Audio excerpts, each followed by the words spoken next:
último miércoles de octubre, listos para nuestro estudio sobre la serie de la gracia de Dios.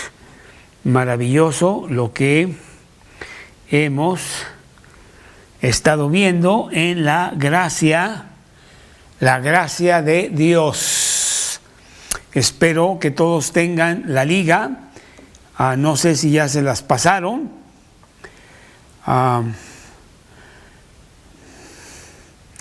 Estamos en la gracia de Dios. Y quiero comentar que precisamente ayer que estábamos en otro estudio con los jóvenes,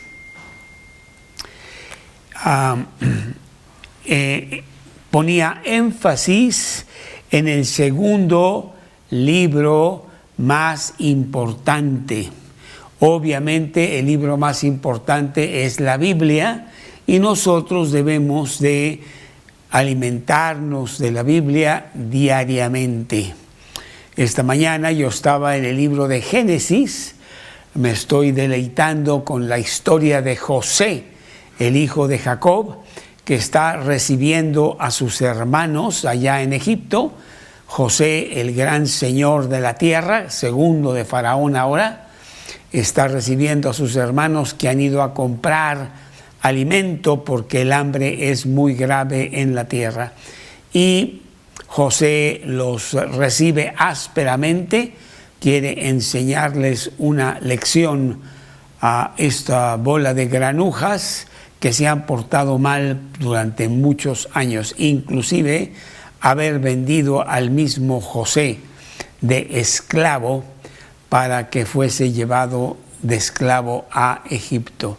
Muy bonito esa historia, una historia que solamente podría venir de Dios. El hombre nunca estaría capacitado para inventar una historia tan maravillosa. Y este no fue un invento. Esto sucedió a los hijos de Jacob, hijo de Isaac, hijo de Abraham. En Génesis capítulo 41, 42, 43. Maravilloso, ya tendremos la oportunidad, si eso es lo que Dios nos pide, el estudiar el libro de Génesis. Hemos estado esta mañana, a las 6 de la mañana, estábamos trabajando en la nueva página web que tenemos. Ahí van a estar los libros de estudio que hemos tenido a través de los años, y uno de ellos es Génesis. Son libros de estudio, comentarios sobre el libro de Génesis. Tenemos Efesios, Primera de Tesalonicenses, Primera de Timoteo, Segunda de Timoteo, el Evangelio de Mateo, el Evangelio de Lucas, el Evangelio de Juan, el libro de Hechos, Apocalipsis, Hebreos, Romanos. Son 18, 19 libros, algunos del Antiguo Testamento, como es Génesis y Eclesiastés. Y todas esas cosas están ya en la página web, en donde puedes ir, surcar. Ahí hay muchas cosas que tú puedes ver. Está la música, están eventos especiales, están las series de estudios, y nos falta mucho. Seguimos subiendo muchas cosas que estaban en la página anterior y que ahora van a estar en la nueva, inclusive las pláticas, muchas de ellas, que dio Karina, mi esposa, a los niños que estábamos oyendo esta mañana, pláticas maravillosas de hace unos años que estarán bajo la pestaña de mi esposa Karina. Métete a la página, para fin de año tenemos la meta de tener ya todo incluido en la página, pero sí nos falta todavía mucho. Obviamente la música es maravillosa, música que nosotros mismos grabamos en su mayoría, aunque hay algunas que son himnos de todos los siglos, muy bonito. Y te puedes pasar un buen rato en la página. Y obviamente las predicaciones. Tenemos más de 2000 predicaciones que hemos estado celebrando semana tras semana a través de los años, y todo eso está o estará en la página nuestra, cetreviноministries.com, en internet. Un libro que yo he estado promoviendo mucho, además de la Biblia, decía yo al principio, es el segundo libro más importante, creo yo. Se llama El progreso del peregrino. Este señor, Juan Bunyan, lo escribió en 1650, más aproximadamente, desde la cárcel. Él estaba en la cárcel por predicar la palabra de Dios ahí en Inglaterra. Pasó 6 años en la cárcel, en donde estuvo escribiendo El progreso del peregrino, y al salir pues le dijeron que ya no predicara, pero él siguió predicando, y entonces lo volvieron a meter a la cárcel, y él estuvo otros 6 años, 12 años en total, escribiendo este libro, El progreso del peregrino, y el libro subsecuente que se llama Cristiana, que es la esposa de este peregrino. Muy bonito libro con grandes enseñanzas. Nosotros lo tenemos en una forma muy sencilla, muy simple, porque es un libro muy profundo y puedes obtenerlo tú.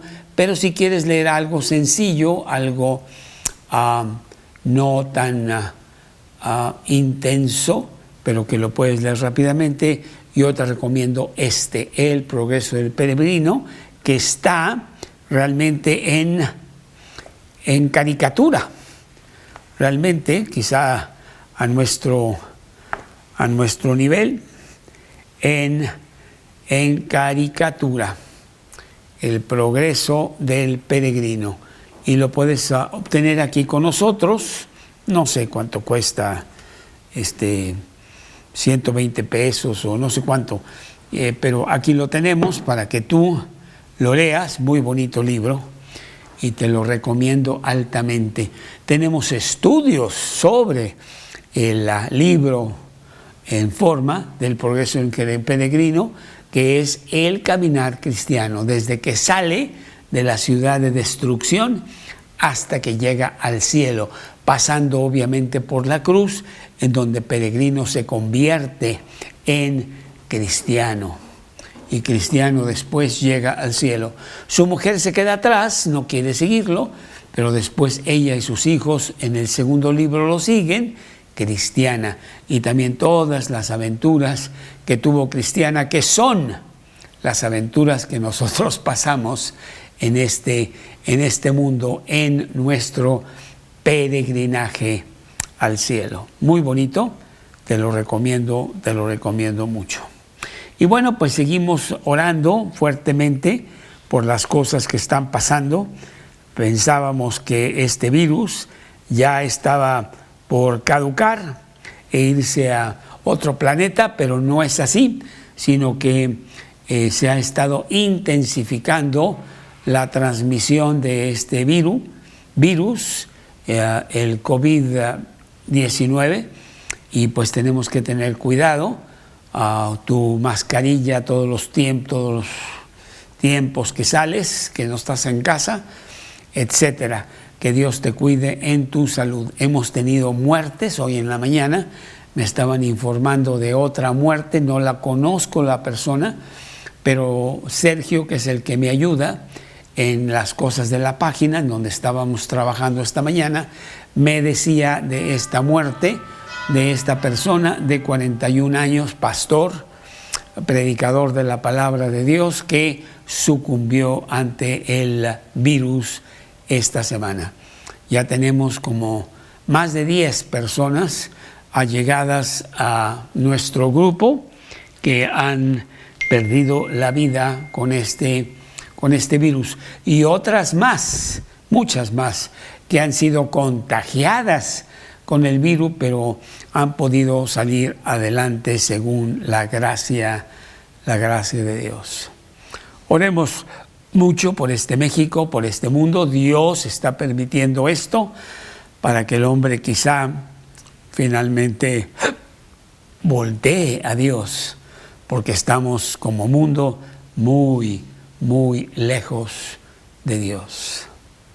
Bueno, estamos en nuestros estudios de la gracia. La semana pasada vimos el estudio número 14 de la gracia, el trono de la gracia, basado en Hebreos, capítulo 4, versículo 16. Hoy veremos otro estudio de la gracia que se llama la gracia de dar. Podríamos ponerle gracia 15, el estudio número 15 de la gracia, y es la gracia de dar. Muy bonito estudio, porque una de las grandes palabras del cristiano es dar, y la otra es obedecer, dar y obedecer. Palabras difíciles que no entran en nuestro vocabulario interno, pero que como cristianos sí queremos tener esas bendiciones. Vamos pues a ver este estudio de la gracia de dar. Señor, te damos muchas gracias por la oportunidad que nos das en esta mañana nuevamente de expandir las enseñanzas de tu palabra y en específicamente pues hablar de la poderosa, maravillosa gracia de Dios que tú has derramado sobre tus hijos, aquellos que han hecho de Cristo el Salvador de sus vidas. Y en esta ocasión, pues qué precioso estudio nos espera. Te doy gracias por las personas que ya se han conectado, las que se están conectando y las que no se podrán conectar por el trabajo y las actividades de la mañana, pero que esta plática tal cual, así como la estamos nosotros diciendo en este momento, quedará grabada ahí en YouTube, canal Mateo espacio CT, y ahí estará inmediatamente al mismo tiempo. Entonces la pueden ellos ver esta noche, esta tarde o este fin de semana y continuar nosotros aprendiendo de la gracia de Dios. Bendícenos, Señor, en este estudio, en el nombre de Cristo Jesús. Amén. La gracia de dar. Vamos a leerlo en 2 de Corintios, capítulo 8. 2 de Corintios,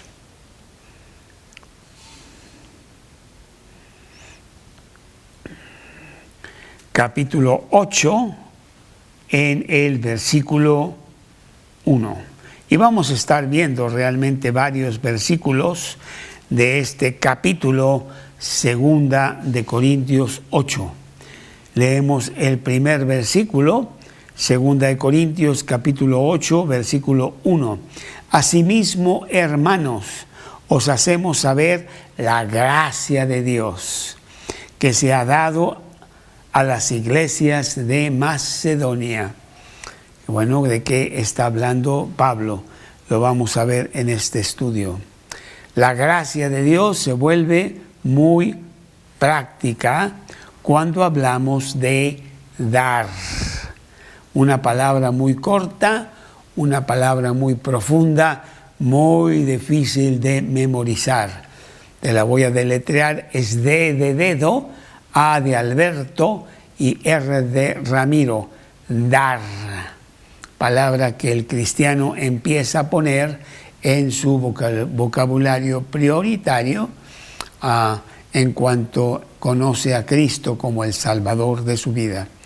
Es una práctica importante dar dinero, pero también dar de tu tiempo e últimamente pues dar de tu vida, entregar tu vida al Señor. En donde dar dinero podría ser parte, pero es una parte a veces hasta pequeña, porque nosotros pensamos que al dar un poco de dinero a las cosas de Dios, pues ya cumplimos. Y eso es mucho más lo que quiere Dios. Y Dios quiere que nos demos nosotros mismos. Y de eso sale quizá el dar algo de lo nuestro. Lo vamos a ver aquí en las iglesias de Macedonia.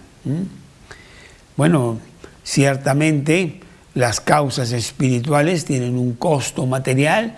Las Biblias que se están imprimiendo y que se venden realmente a precios muy subsidiados. Una Biblia cuesta mucho menos que la revista Vanidad ahí en Sambors.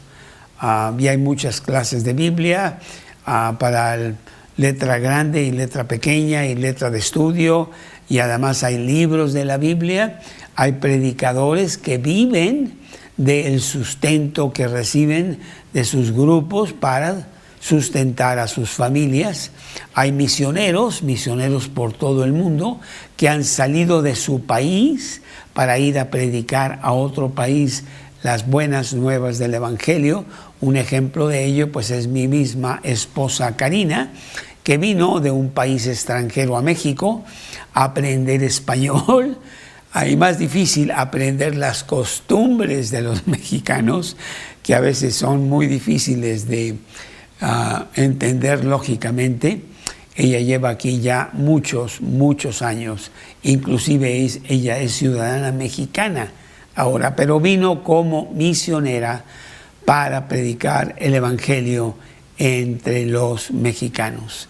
Y todos ellos requieren de sustento material, todos comen, todos se visten, todos tienen necesidades materiales.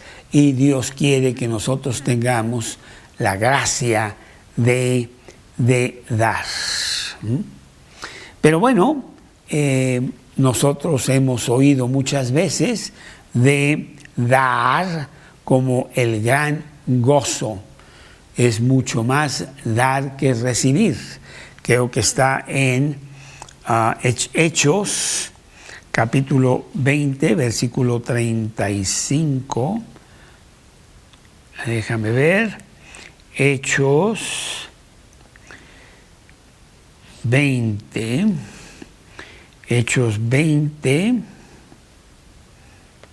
versículo 35.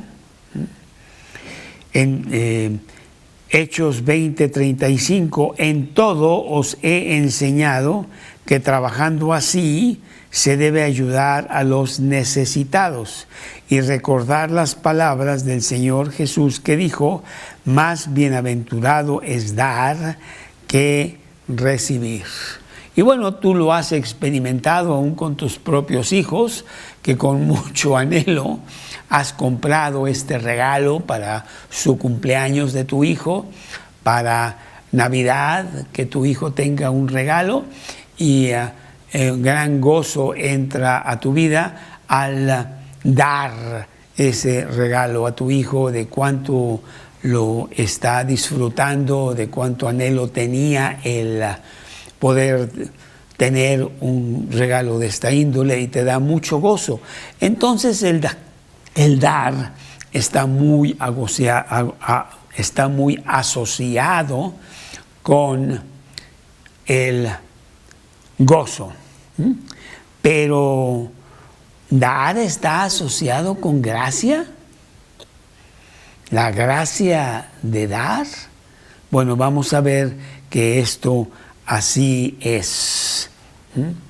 La gracia de Dios se extiende poderosamente en el cristiano para dar y para apropiarse de ese versículo: más bienaventurado es dar que recibir.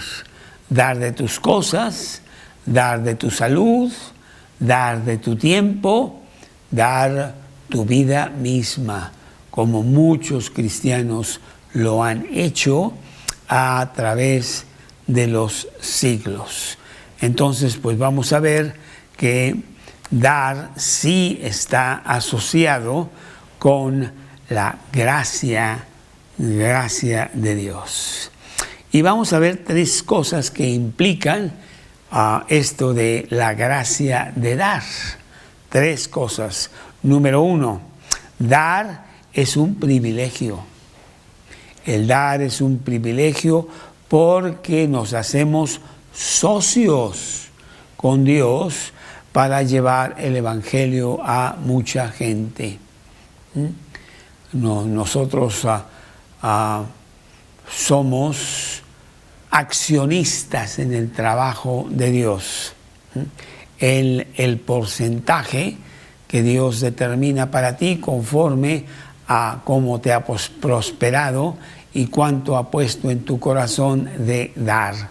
Y nos hacemos socios y recibimos los beneficios de lo que la obra de Dios está haciendo, que como socio tú la recibes. Número 2, la disposición de dar es realmente un regalo de Dios.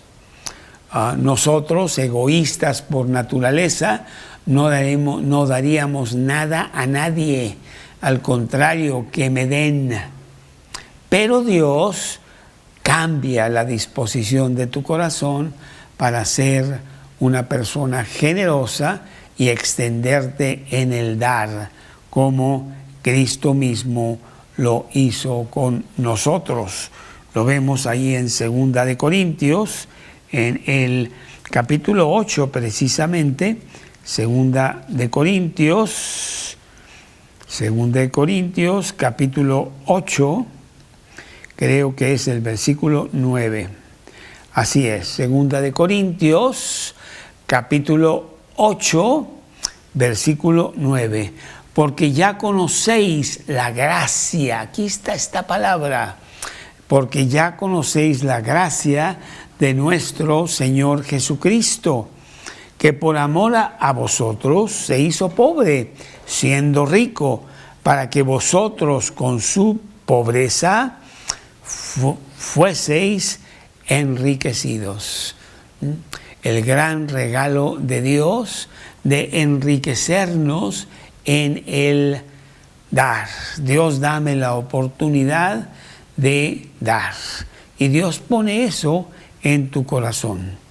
Deseo que nunca, como ya lo dije, nosotros tendríamos como egoístas que somos. Él nos hace ser generosos con nuestro dinero, con nuestro tiempo, con nuestras cosas, porque donde está tu corazón, porque donde está tu tesoro, ahí también está tu corazón. Mateo capítulo 6, versículo 21. Mateo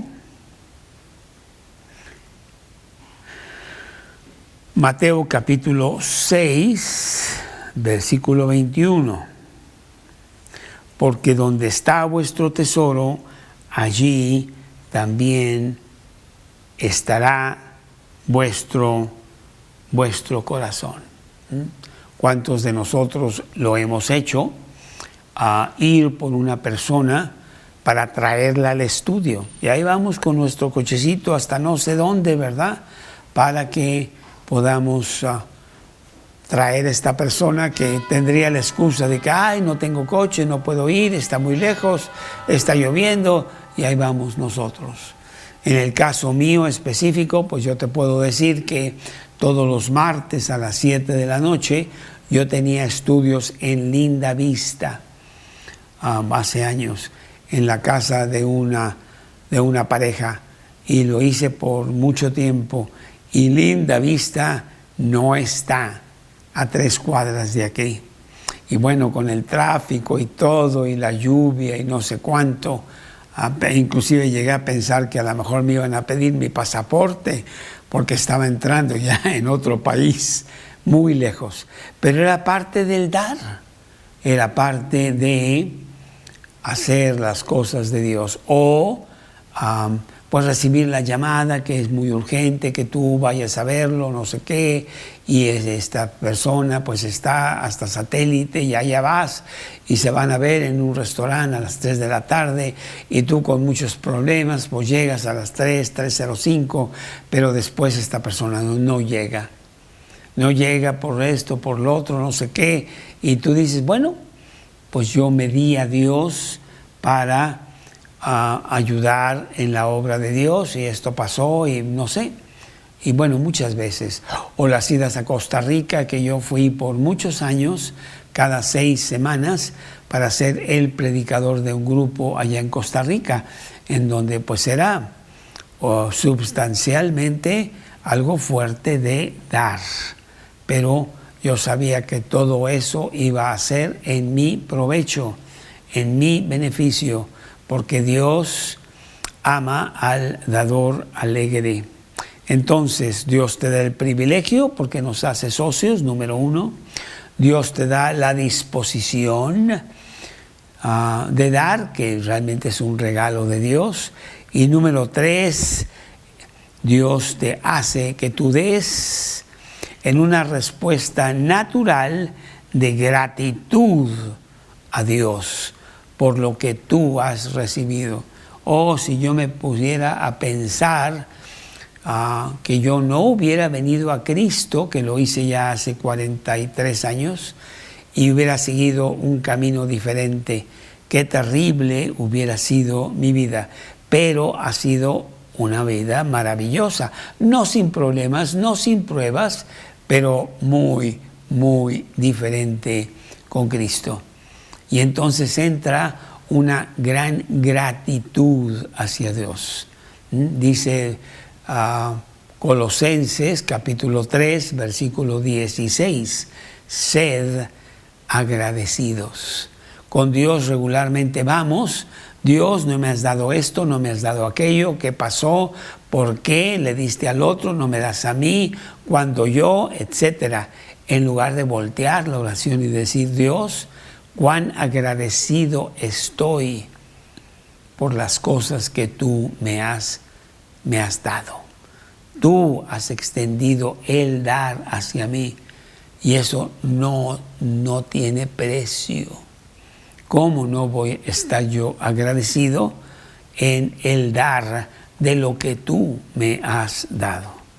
3 conceptos que vamos a ver están en estos capítulos de 2 de Corintios, capítulo 8 y capítulo 9, que vamos a estar viendo en este estudio.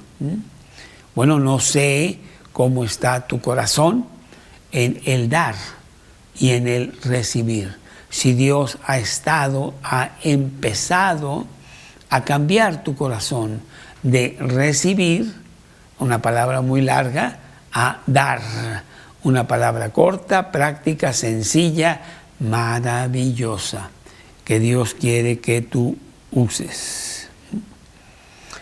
Pablo repetidamente habla de la gracia de Dios en el dar. Y lo vimos en este versículo inicial de 2 de Corintios, capítulo 8, versículo 1. 2 de Corintios, capítulo 8, versículo 1.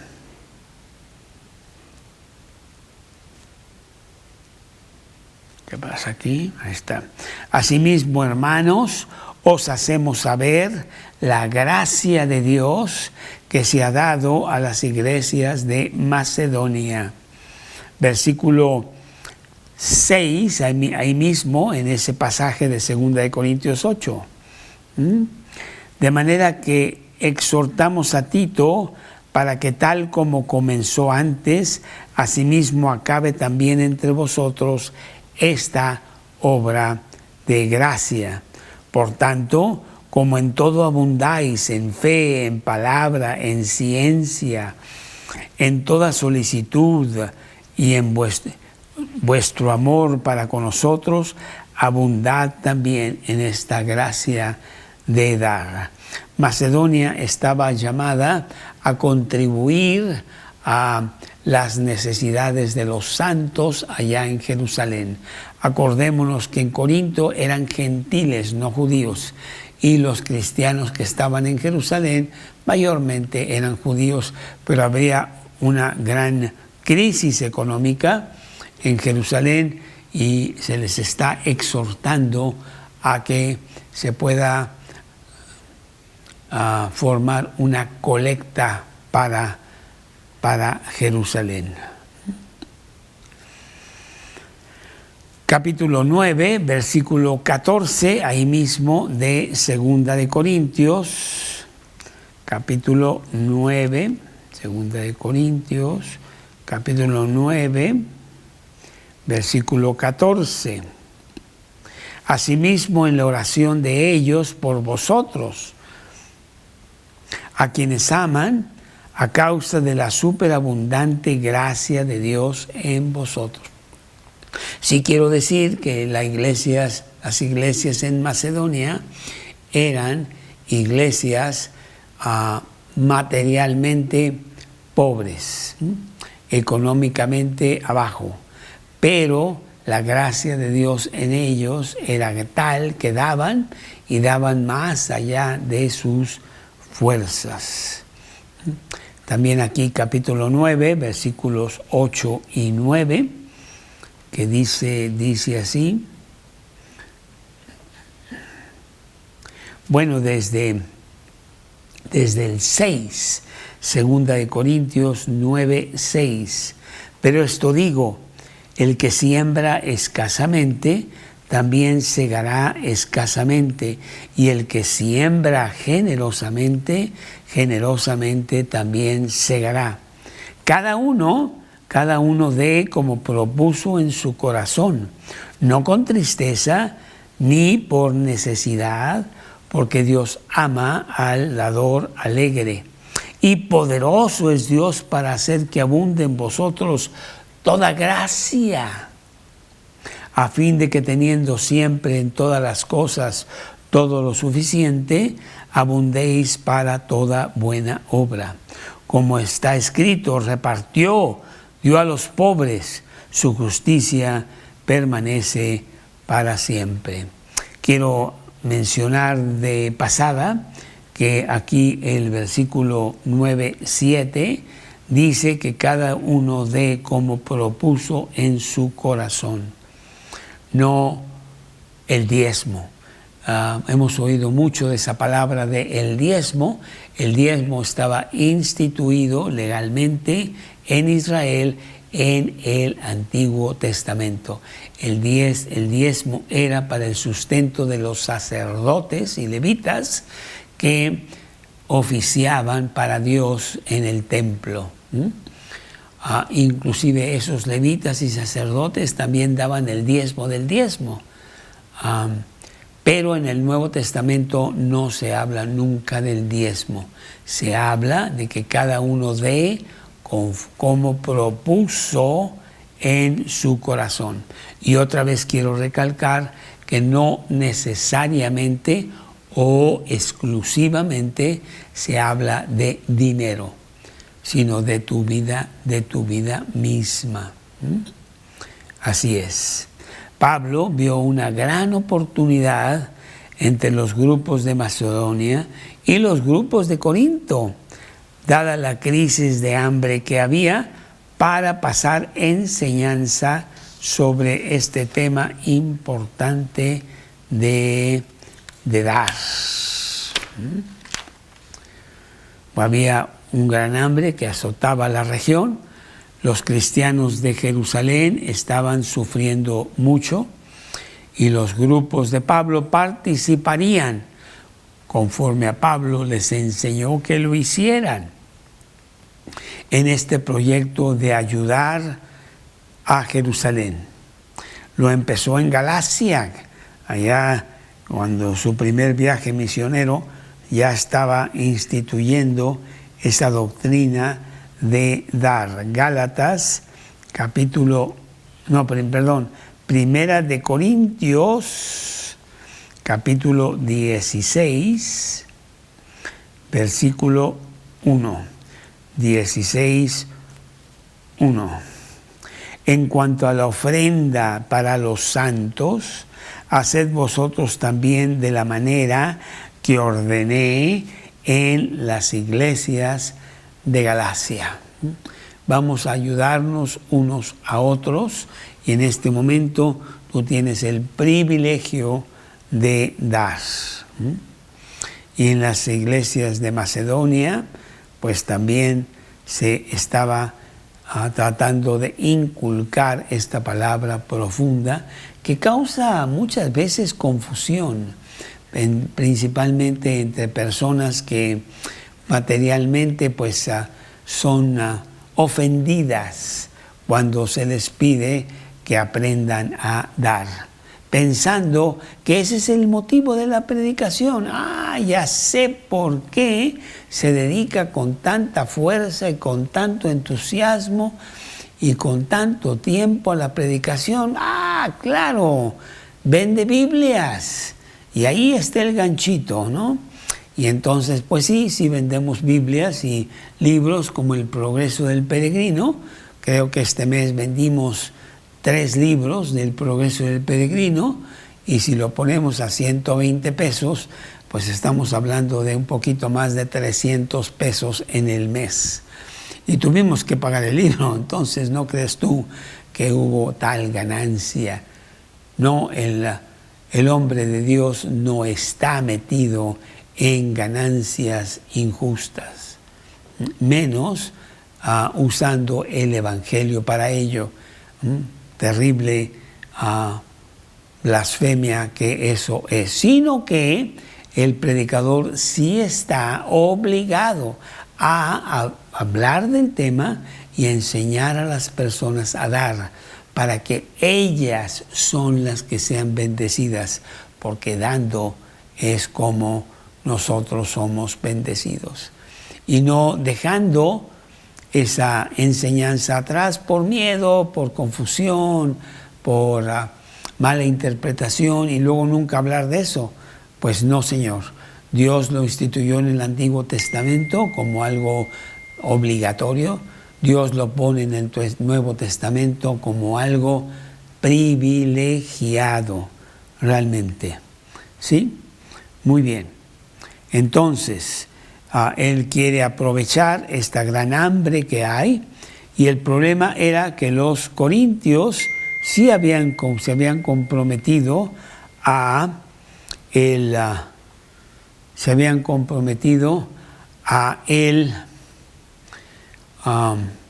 participar en esta ofrenda, pero no habían cumplido. Y bueno, sí es importante en nuestras promesas el cumplirlas.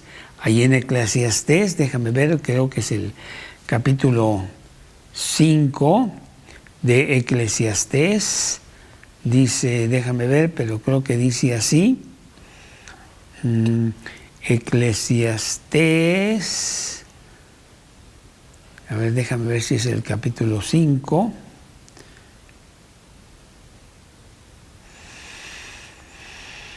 No, es el capítulo 5. Sí. Aquí está en el capítulo 5. Cuando a Dios haces promesa, capítulo 5, versículo 4, no tardes en cumplirla, porque Él no se complace en los insensatos.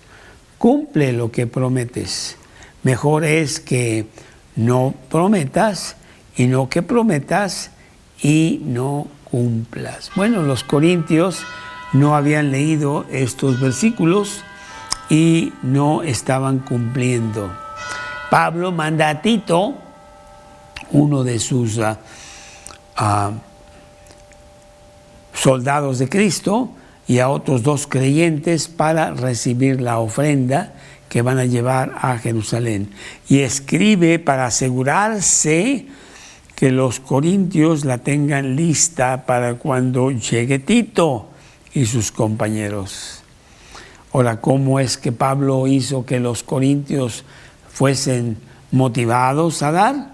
Pues no regaña, no suplica tampoco, sino que apela a una consagración personal de los corintios. Es una cosa que tú tienes con Dios. El ejemplo de Cristo, el amor y gracia de Dios a nosotros, y hasta con un poco de orgullo e interés propio queremos cumplir. Las iglesias pobres de Macedonia ciertamente han estado cumpliendo. Había visitado Pablo 3 veces esa región en su segundo viaje misionero, cuando fundó las iglesias de Filipos y de Tesalónica y otras. Y fueron muy generosos. Filipenses, por ejemplo, capítulo 4, versículos 15 y 16. Vamos a ver, Filipenses, capítulo 4,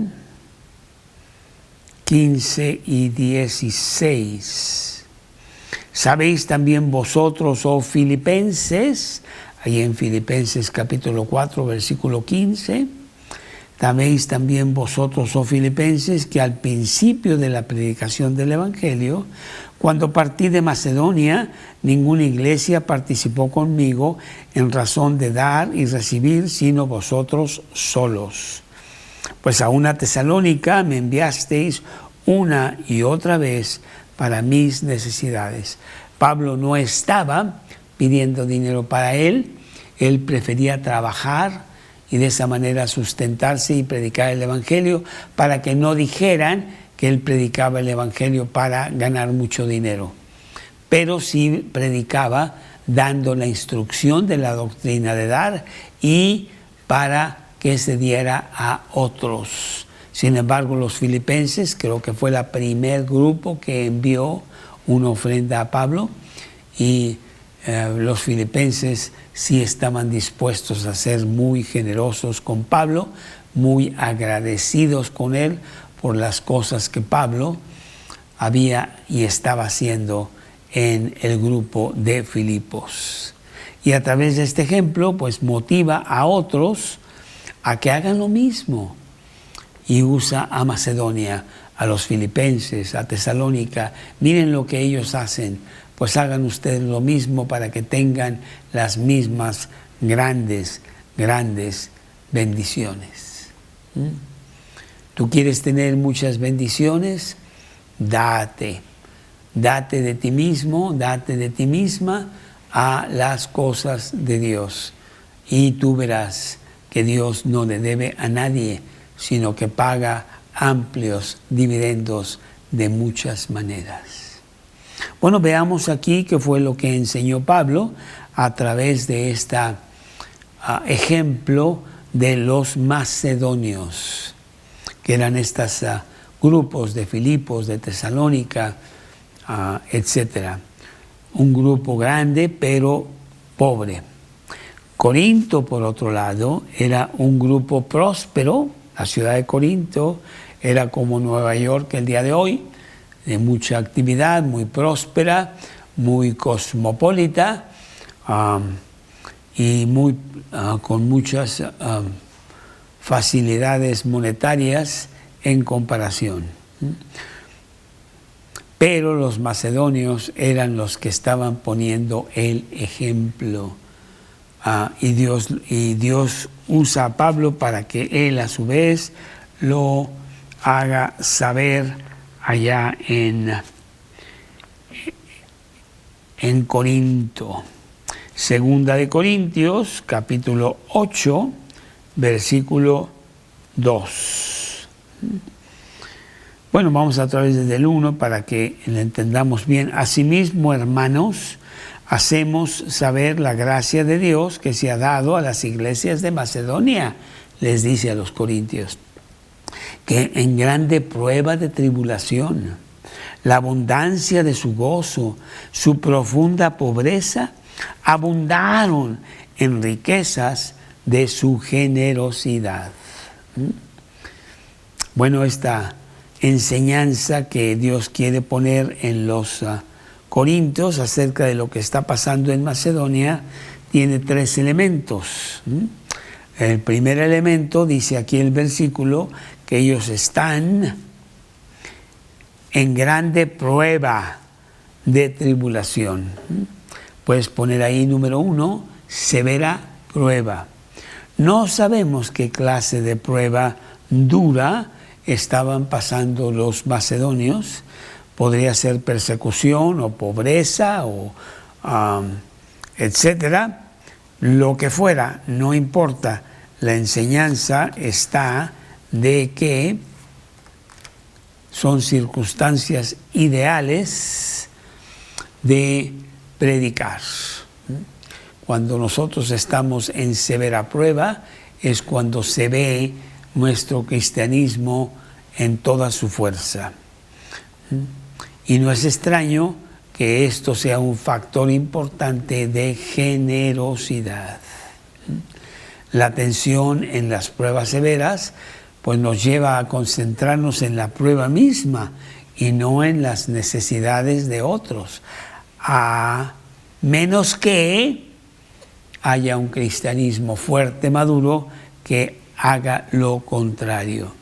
Yo sé lo que estás pasando tú porque yo lo estoy pasando severamente y entiendo perfectamente tu necesidad. El ejemplo mismo, pues es Cristo, que se dio totalmente a sí mismo por nosotros, pensando no en Él y en la prueba que Él estaba pasando, sino en nosotros. Lucas capítulo 23, Lucas capítulo 23, versículos 34. Lucas 23, 34, Jesús decía: Padre, perdónalos, porque no saben lo que hacen. Y repartieron entre sí sus vestidos, echando suertes. Ahí estaba Cristo en la cruz, sufriendo intensamente, física, moral, espiritualmente, pero pensando en los demás, porque Él fue a la cruz por los demás. Ahí mismo, versículo 43, en Lucas 23, 43. Entonces Jesús le dijo: de cierto, te digo que hoy estarás conmigo en el paraíso.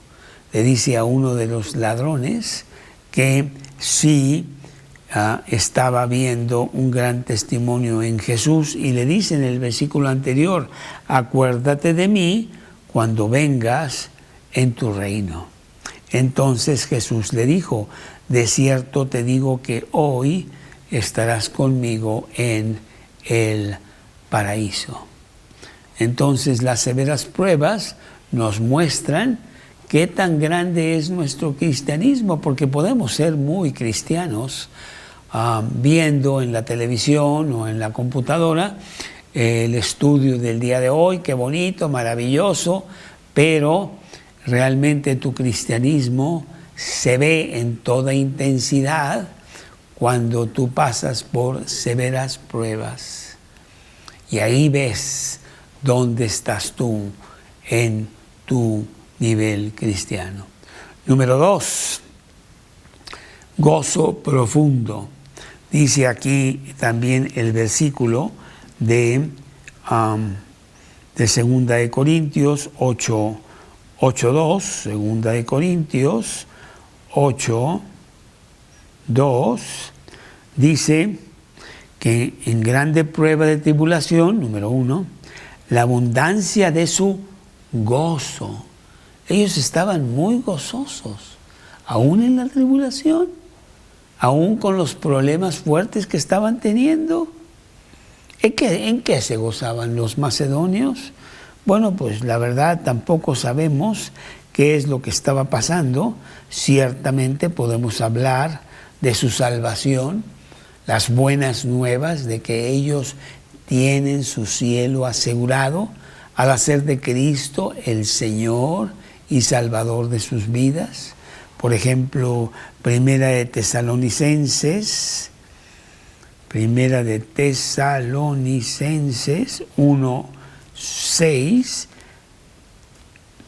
de Tesalonicenses 1:6.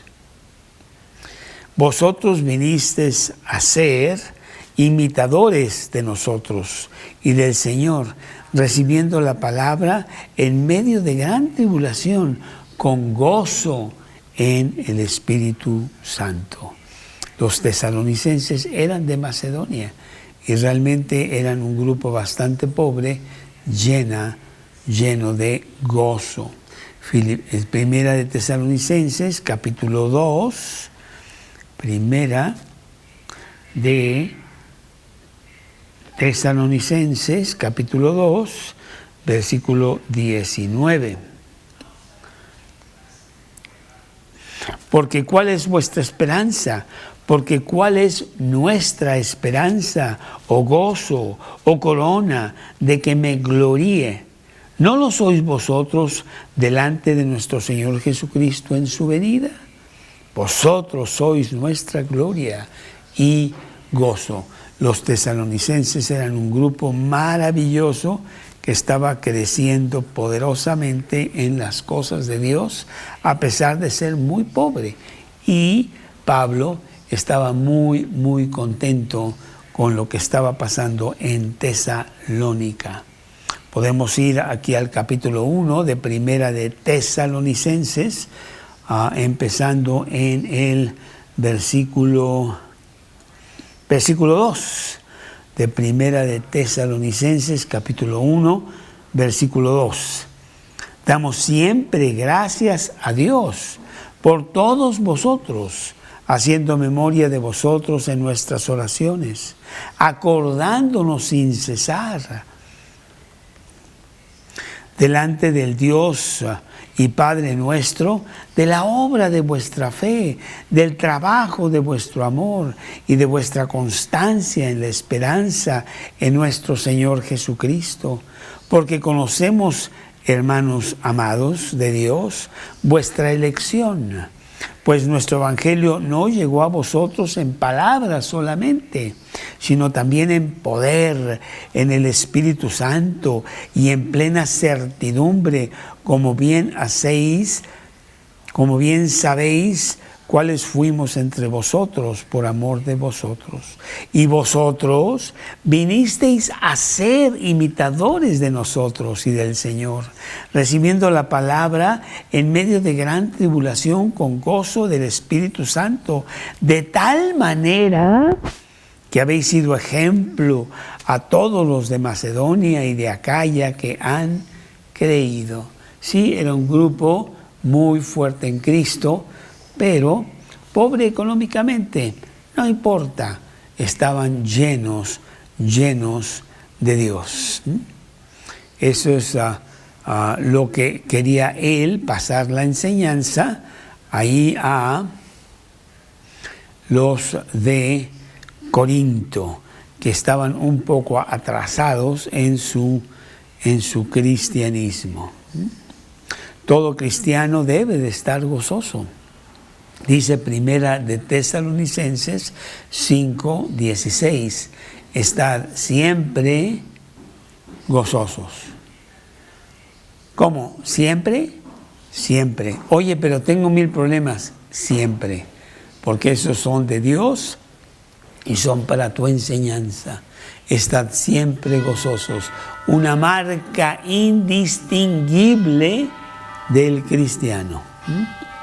El dar de los macedonios no tenía ataduras y por eso ellos estaban gozosos. No tenían que hacerlo, sino lo hacían voluntariamente con mucho placer y estaban llenos de gozo. Dar nunca se debe hacer por obligación, porque eso no trae ningún gozo, trae hasta tristeza. Trae hasta resentimiento. Uy, tengo que dar. Bueno, ni modo. Creo que ya me agarraron en una esquina. ¿Qué vamos a hacer? No, eso no, mejor no des nada. Sino que realmente tú quieres tener el privilegio de participar. Pero cuando es por voluntad propia, trae mucho gozo. Gozo hace dar y el dar trae más gozo. ¿Sí? Bueno, la tercera cosa que vemos en este versículo también aquí de 2 de Corintios, capítulo 8, versículo 2. 2 de Corintios, capítulo 8, versículo 2. Severa prueba fue el número 1. Gran gozo, número 2. Y 3, dice aquí, y su profunda pobreza. Bueno, el mundo enseña muy contrario a lo que Dios enseña. Los dineros para la obra siempre llegan de los creyentes promedio o de los creyentes que tienen mucho dinero, porque gran Señor es don dinero, y los que tienen mucho dinero pues lo atesoran y no dan. Son los pobres realmente los que dan más. Los macedonios eran pobres, extremadamente pobres, y su dar era de sacrificio extremo. Y sin embargo lo hacían porque querían tener las grandes bendiciones de Dios. Lucas capítulo 21, 3 y 4. Lucas capítulo 21, 3 y 4.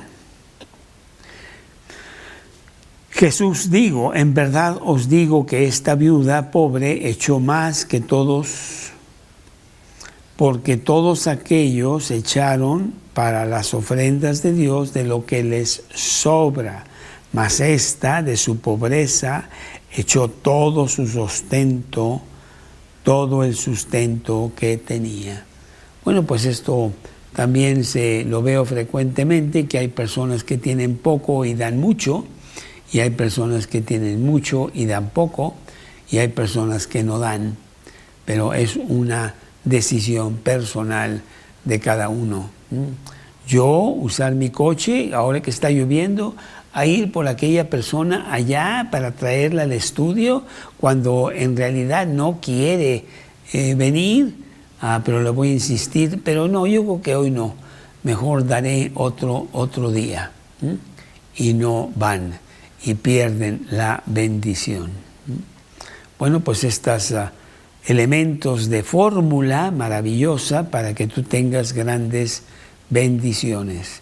Prueba severa, más gozo profundo, más pobreza extrema, gran generosidad.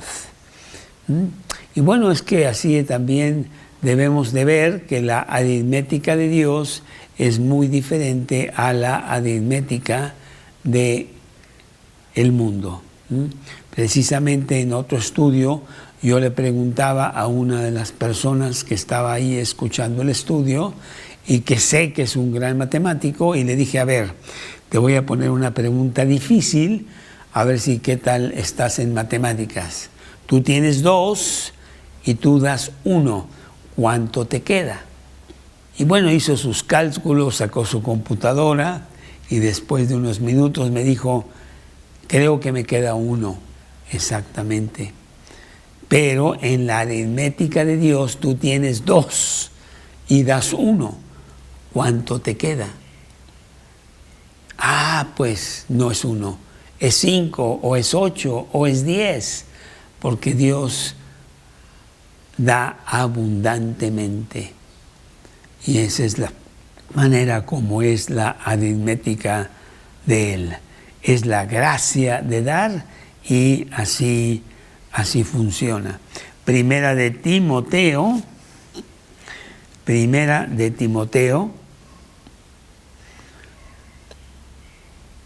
capítulo 6, versículos 17 y 18.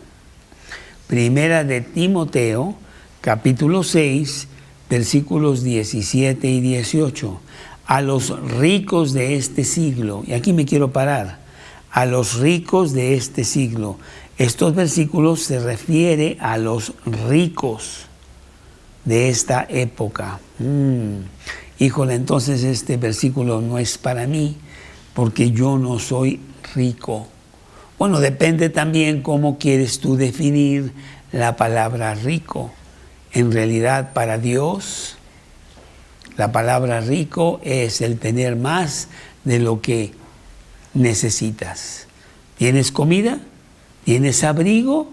¿Tienes un techo, aunque sea de lámina? Entonces ya eres rico, porque tienes más que lo suficiente. Y lo dice aquí en este mismo capítulo 6 de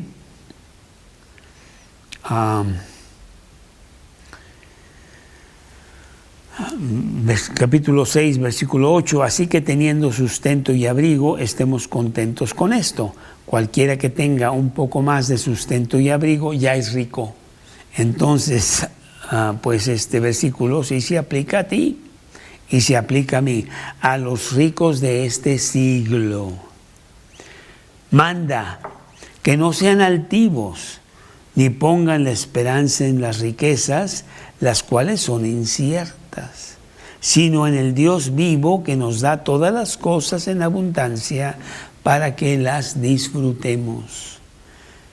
Que hagan bien, que sean ricos en buenas obras, dadivosos, generosos. ¿Sí? Dios quiere que disfrutemos lo que Dios nos da, ¿por qué no? Pero que seamos dadivosos, generosos. O sea, así es.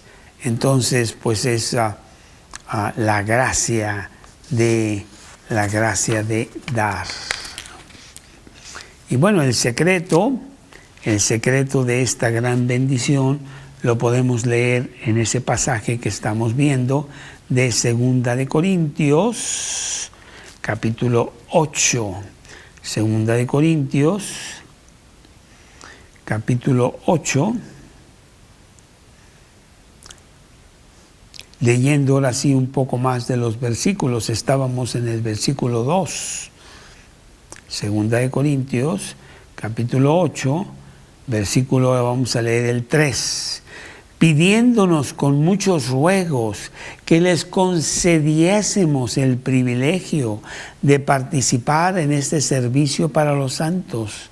Y no como lo esperábamos, dice Pablo, sino que asimismo se dieron primeramente al Señor y luego a nosotros por la voluntad de Dios. De manera que exhortamos a Tito para que, tal como comenzó antes, asimismo acabe también entre vosotros esta obra de gracia. Los macedonios habían dado más allá de sus fuerzas.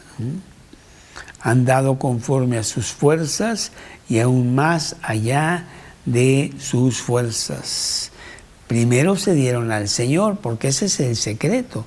Tú te das al Señor y todo lo demás viene solo. Luego se dieron a Pablo y a las necesidades de los santos. ¿Y qué quiere decir eso? Al Señor, darse al Señor. Aquí empieza la fuerza cristiana. Sabemos que la fuerza cristiana está en Él y no en nosotros. Venir a Él, permanecer en Él, entregarnos a Él. Y por eso muchos cristianos no saben mucho de la gracia de dar, porque no se dan primero al Señor. El ejemplo de Jacob, pues es muy ilustrativa. Jacob, que quiere decir engañador, engañó la mayor parte de su vida y tuvo que enfrentar la venta de una sopa de lentejas a su hermano Esaú para recibir a cambio la primogenitura. Y bueno, toda su vida fue esa clase de persona no entregada al Señor. Hasta mucho después, años después, cuando Dios le cambió el nombre de Jacob a Israel. Y luego dice, bueno, no solamente al Señor, sino que habiéndote entregado al Señor, entonces te entregarás a los demás. Automáticamente sigue al primero. Queremos servir a Dios con todo y al hacerlo, pues nos ponemos a servir a los demás. El gran ejemplo nuevamente viene del Señor Jesús mismo, Filipenses capítulo 2, del 5 al 8. Filipenses capítulo 2, del 5 al 8. Haya pues en vosotros este mismo sentir que hubo también en Cristo Jesús, el cual, siendo en forma de Dios, no escatimó el ser igual a Dios como cosa a que aferrarse, sino que se despojó de sí mismo, tomando forma de siervo, hecho semejante a los hombres, y estando en la condición de hombre, se humilló a sí mismo, haciéndose obediente hasta la muerte, y muerte de cruz. Eso es lo que el Señor Jesús hizo para enseñarnos en la doctrina de dar. En la doctrina de dar. Pablo, bueno, pues una persona que toda su vida también se estuvo dando a los demás. Y lo pone aquí en 2 Corintios, capítulo 8, versículo 9. 2 Corintios, capítulo 8, versículo 9. Porque ya conocéis la gracia de nuestro Señor Jesucristo, que por amor a vosotros se hizo pobre, siendo rico, para que vosotros con su pobreza fueseis enriquecidos. Las riquezas de Dios eran extensas, las riquezas de Cristo eran totales. Él hizo el universo, todo el universo por Él fue, y sin Él nada de lo que ha sido hecho fue hecho. Dice Colosenses 1:16, Él es dueño de todo, pero Él se hizo pobre para que tú fueras rico. La pobreza de Cristo era dejar todo aquello que Él tenía y venir como hombre, morir por ti en la cruz. Y nuestra pobreza era grande, grande, en pecado, en miseria, en vacío total, en no comunión con Dios. Pero vino la riqueza que Cristo nos trajo por el regalo de Dios, al pagar Cristo en la cruz por nosotros. Bueno, este es el ejemplo más grande que nos debe motivar a dar y a darnos, más importante. Así es, así es. Dios quiere que tú seas una persona que da a los demás, porque primero te has dado al Señor. Tú debes tener a Cristo como el Señor y dueño de tu vida. Todo es de Él, tu vida misma, tus dientes, tus ojos, lo que tienes, el oxígeno que respiras, el universo mismo es de Él. Y te lo ha dado para que lo administres, te ha dado para que lo uses para la gloria de Dios. Primero tienes que darte al Señor. ¿Es Cristo realmente el dueño, el salvador de tu vida? ¿O lo tienes como un doctor de emergencias al cual vas cuando tienes una fuerte necesidad? Ayúdame, Dios, por favor. Ese no es el Dios de la Biblia. El Dios de la Biblia es el Señor de todo. Y en esta mañana yo quiero que tú te consagres totalmente a Él y que lo tengas como el amo, dueño, Señor de tu vida. Heme aquí, Señor, haz conmigo lo que tú quieras. Iré a donde tú quieras, haré lo que tú quieras. Yo soy siervo tuyo. ¿Tienes a Cristo en tu corazón de esta manera? ¿Es Cristo el Señor de tu vida? Si Cristo no es el Señor de tu vida, entonces Cristo no es Señor de nada y no te va a ayudar.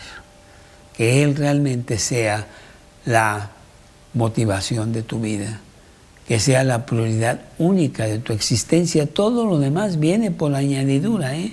No estoy diciendo que no hagas las actividades obligatorias y de responsabilidad que tienes que hacer el día de hoy, en la semana entrante y en tu casa.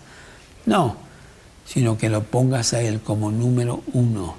porque todo lo demás más fácilmente se podrá hacer bajo la vigilancia, bajo la protección total del Rey poderoso. Vamos a hacer una pequeña oración. Yo quiero que tú le digas a Dios: Dios, tú eres el dueño de mi vida. Tú eres sin excusas, sin condiciones, totalmente dueño de todo. Y con ello tú me guiarás a que yo trabaje para ti y me entregue cada vez más, aplastando mi orgullo, aplastando mi egoísmo, para que realmente yo esté totalmente consagrado a ti. Dios, en esta mañana yo quiero que tú seas el Señor de mi vida. Que realmente mi yo no prevalezca, sino que esté totalmente encarcelado bajo triple cerradura y que tú reines en mi corazón. Y a través de las promesas de la Biblia yo vaya creciendo en ser un siervo tuyo, usado para decirle a otros que Cristo es la respuesta, el camino al cielo. Pero primero lo tengo que tener yo. Dios, que tú seas el Señor de mi vida, siéntate en el trono de mi corazón, ahí comanda tú qué es lo que debe de hacer, cómo hacerlo, cuándo hacerlo, todo. Estoy a tu total servicio. Y la vida eterna que tú das como regalo, amplio, maravilloso, que yo puedo tener para mí. Dios, te pido todo esto en el nombre de Cristo Jesús. Amén. Si el más grande regalo de todos es el que Él hizo por nosotros. Él murió en la cruz por ti para que tú tuvieras vida eterna. Al apropiarte de ese sacrificio de Cristo que hizo por ti, vaya regalo. Además es un regalo incondicional, es un regalo irrevocable, es un regalo eterno. El día que yo me muera, yo me voy al cielo, sin ningún trámite, porque yo tengo ese regalo a mi favor. Sencillamente me lo apropié. Si tú hiciste esa oración conmigo y Dios es el Señor de tu vida, pues eso es lo primero que te da. La vida eterna. Vaya regalo. Bueno, pues este es el estudio de la gracia de dar. Y la semana entrante pues tendremos otro estudio de la gracia de Dios, que se llama sazonado con sal. Ya lo veremos, es muy bonito, pero te dejo ahí con curiosidad para que vengas el miércoles que entra a la misma hora, 11 de la mañana, y veremos este siguiente estudio de la gracia de Dios. Entre tanto, pues lee tu Biblia diariamente, habla con Dios, entrégate a Él, que Él sea de tiempo completo el Señor de tu vida. Que Dios los bendiga, un muy buen fin de semana. Nos vemos aquí el miércoles a las 11 de la mañana. Buenos días.